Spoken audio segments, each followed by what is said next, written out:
The soul. Is there a scientific way to describe what the soul is?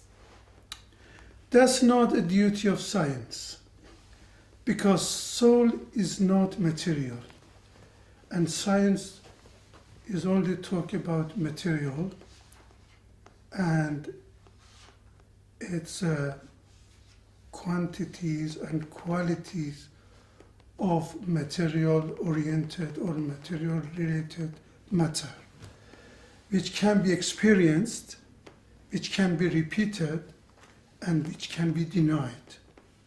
So this is the duty of science, but the soul is not a scientific, is not a particle, is not a solid, is not a liquid, is not a particle. So it's not a, I can say it's not a duty of science to talk about soul. It's not only soul, when we talk about God, it's the same. Because God is not a matter, is not a material. So the science can help the philosophers, science can encourage and support the ideas of philosophers, but it's not their duty to confirm and to prove that there is soul or is not. And of course we believe there is soul. We know that human, in fact, includes three different things.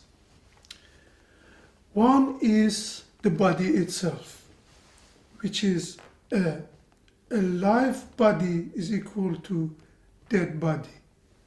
That's one of portion of the human. It has another portion, we call it power. Like a power of breathing, power of thinking, power which can make sin, power we can judge, power can grow up. So that's a power which is not unique. And there is another one which is soul. The soul in human is not split. The word that's saying that every human has one soul or one spirit is wrong. All the spirit of all human is just one soul, and that's soul of God, which spread to the human, and therefore every human has a power to grow up and to think, to find, to discover, and to analyze. Earth and the solar system, it back to about 4 billion years ago. The number is changing within the time because different scientists have different approaches. They talk about 3.5 billion years or 4 billion years or 4.5 billion years, but roughly 4 billion years ago. There are some signs showing that life has been created or produced or existed about 1 billion years after the birth of Earth.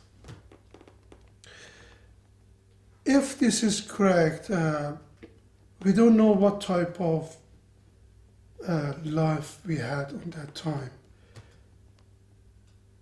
Probably some of the ideas talk about cells that then is duplicated and grown up to be animal and then Homo version of animals.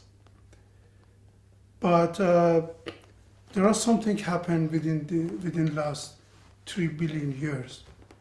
Like, for example, it says that we had a giant type of animals and a collision between an asteroid and earth caused a big vibration on the earth, and some of the areas get fired, and therefore those animals have been died and disappeared.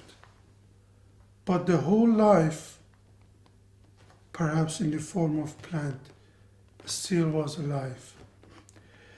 It is said that animal has more history than human. And a kind of ape, which was called Homo, has been produced about 1 million years ago, or 10th of million years ago. Again, there are different words about this. And but what we can understand about the human, the version that we know today about human, it probably back to something between 10,000 and 50,000 years ago, which this type of human has been created. It's not necessarily the completion of an animal like chimpanzee, that some of the ideas say. It might be another form of, say, animal or human, or it might be just a new form of human we just created on that time, and that might be the start point of the new version of human that we know today.